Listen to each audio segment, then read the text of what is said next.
अस्सलाम वालेकुम नाज़रीन ग्रामी। आज एक नई वीडियो के साथ हाजिर हूँ। वीडियो देखने से पहले आपसे गुजारिश है कि हमारे चैनल सोहेल सीएम को सब्सक्राइब करें ताकि आने वाली वीडियो आप तक पहुँच सके। अगर वीडियो अच्छी लगे तो लाइक ज़रूर करें।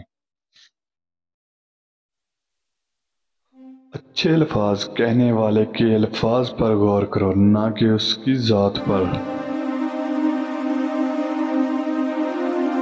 हर इंसान अपने साथ एक बेबाक रहबर रखता है और वो है उसका ज़मीर।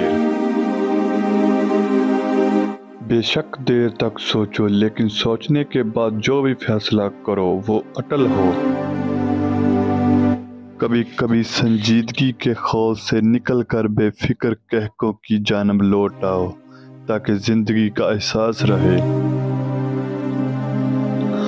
अगर तुम खुदा को देखना चाहते हो तो इसका एक तरीका है कि तुम अपने दिल में झांक कर देखो, क्योंकि तुम्हारा दिल एक आईना है। अगर ये बदी से पाक हो तो इसमें खुदा भी नजर आ सकता है। हर दिल में एक खिड़की होती है जिससे आप अपने दिल से दूसरों के दिल में देख सकते हैं। अगर तुमको देखकर औरत अपना रास्ता बदल ले तो तुझ में और कुत्ते में कोई फर्क नहीं।